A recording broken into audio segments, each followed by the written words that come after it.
President Volodymyr Zelenskyy is returning home tonight after telling the US Congress that aid to Ukraine was an investment in democracy and not charity, as he pressed for more assistance for his country's war effort against Russia. Mr. Zelenskyy returned via Poland after his surprise trip to Washington. His comments came as Republicans are set to take control of the US House of Representatives from Democrats in early January. During his address, Mr. Zelenskyy presented politicians with a battle-scarred Ukrainian flag signed by frontline soldiers. Congress is on the verge of approving an additional $44.9 billion in new emergency military and economic assistance on top of some $50 billion already sent to Ukraine this year. The United States also announced it will supply a Patriot air defense system to help Ukraine ward off barrages of Russian missiles. Well, Russia has criticized President Zelenskyy's trip to Washington, accusing the US of fighting an indirect war against it. A spokesman for Russia's President Putin said no calls for peace were heard during Zelenskyy's visit. The spokesperson said that delivering Patriot missiles would not prevent Russia from achieving its goals during the special military operation. The spokesperson added that increasing military aid to the beleaguered country would only aggravate the 10-month conflict and did not bode well for Ukraine. Well, for more on all those stories, Arise US correspondent Eric Ham joins me now from Washington. Good to see you, Eric. Let's start with the army of migrants gathering at Mexico's border with the US in the expectation that those COVID-era curbs on access will be lifted. What's the latest? Well, right now they're in limbo, Charles, in terms of what we're seeing play out, because what's happening right now is the Supreme Court Chief Justice John Roberts has actually put a freeze on actually ending that program. So what we're seeing now is a number of other states have now filed a lawsuit. And so while the federal government has actually asked for a pause on this program as well.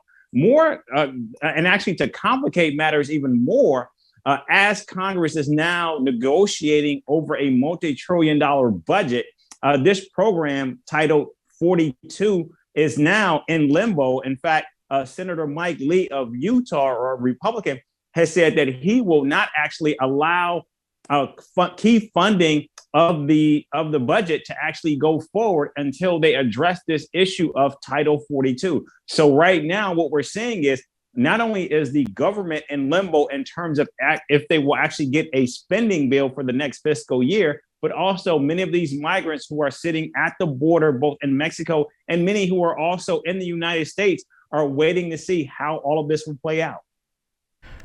And of course, this is a big political hot potato in America, isn't it, Eric? Oh, absolutely, indeed.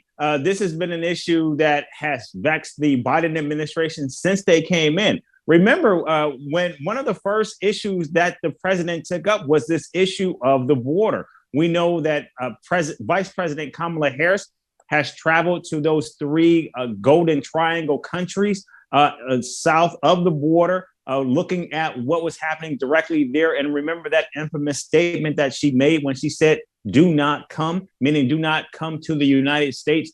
And also, too, what we have seen, even with the stunt in Arizona, where you see those shipping containers that are used as a makeshift border wall. And as well, we're seeing, of course, different governors moving many of these migrants from their states to blue cities. So this is an issue that has become not only a hot potato, Charles, but also something that will certainly move the needle politically heading into the all-important race for the White House in 2024. Well, absolutely. And that's all the more reason why we've got to keep a close eye on that. Thank you, Eric, for bringing that. But stay with us, because I need to get your assessment of President Zelenskyy's visit to America. He goes to Washington, gets a standing ovation and a new advanced missile defense system. Tell us more about what his visit has achieved. Well, Charles, while this was seen that this was a surprise visit, and just for our viewers, just to give some kind of context, remember during the height of the Iraq War, when we would see President George W. Bush make these surprise visits to Iraq, or Barack Obama, and it would happen typically during the holiday season. It would be unannounced, and they would show up there. This is actually what took place here. We see a country, Ukraine, that has been at war with Russia for more than 300 days.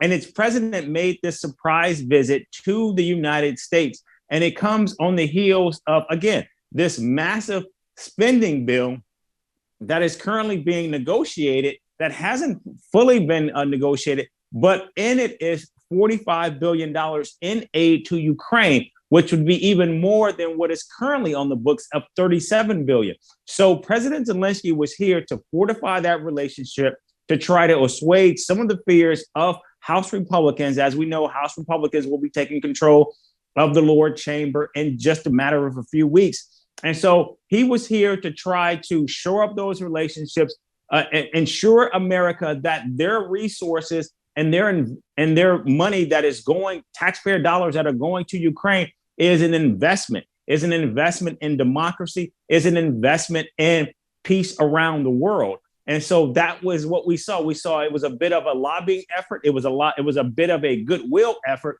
It was also a bit of diplomacy from Ukrainian president, who also was just recently named Time Person of the Year. And from the Russian perspective, Eric, Moscow has said the provision of the American Patriot missile system and more military assistance to Ukraine will not prevent Russia from achieving the goals of its invasion. And the Kremlin has accused the US of fighting a proxy war against Russia. I wonder what sort of reaction, if any, there's been to that in America.